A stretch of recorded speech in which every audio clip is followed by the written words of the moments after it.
ولسه مكملين لقاءاتنا من داخل مهرجان الصخرة الدولي السيزون الثاني، وكان معانا لقاء مميز مع الدكتور الغالي دكتور محمود عبد العزيز. اهلا بحضرتك يا دكتور. اهلا بيك يا استاذ اسماء، منوره. انت اللي منوره الدنيا يا النهارده. دكتور انت حضرتك منورنا، حضرتك ما بتظهرش كده غير زي القمر كده يعني. ربنا يعزك، ربنا يعزك، ربنا يخليكي. كلمنا طبعا حضورك النهارده بقى في مهرجان الصخرة والرسالة اللي بتقدمها لكابتن احمد المحمدي. رساله صداقه واخوه بيننا وبين بعض. لازم لما يكون في اي حاجه نقف بجنب بعض.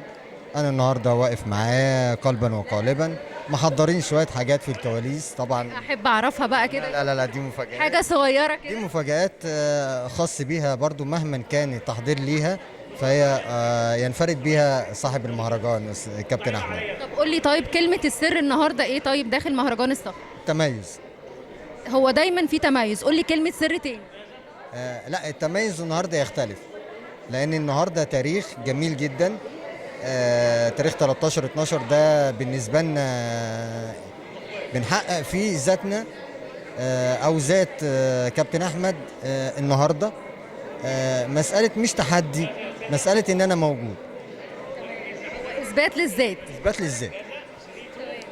خاصه ان ده السيزون الثاني، فطبعا السيزون الاولاني بيفرق عن الثاني، فالنهارده هيقدم كل جديد، هيقدم عروض جديدة، هيقدم مسابقات جديدة، هيقدم فاشن جديد، هيقدم استعراضات جديدة، في فقرات متنوعة كتير، وفي مفاجآت للحضور كمان. نستنى يعني؟ أكيد أكيد. طب قول لي رأيك ايه طيب في التنظيم النهارده؟ التنظيم النهارده هايل طبعا. بغض النظر إن الكابتن أحمد صاحب شركة حراسات يعني، فالدنيا تمام. لا، احنا كمان واقفين نساعد كأفراد أصدقائه، واقفين نساعد أحمد في التنظيم. الحب بقى يا دكتور محمود. بالحب. بالظبط، يعني هو الحب والصداقة بتفرض عليك، انت مش جاي ضيف انت يعني. لا لا لا لا لا، انت خطفتيني حتى وانا ماشي. سعيد طبعا، سعيد. لينا يا دكتور، حضرتك عارف يعني. سعيد طبعا، واول لقاء معاكي. انا اتشرفت اكيد ان انا مع حضرتك النهارده في اللقاء في المصدر نيوز. حضرتك قيمة وقامة يا دكتور محمود. خليكي، وتحياتي وتحياتي للمصدر نيوز، ودايما في تقدم متميز. ربنا يوفقكم. بتابع اعمالك، شايف اعمالك.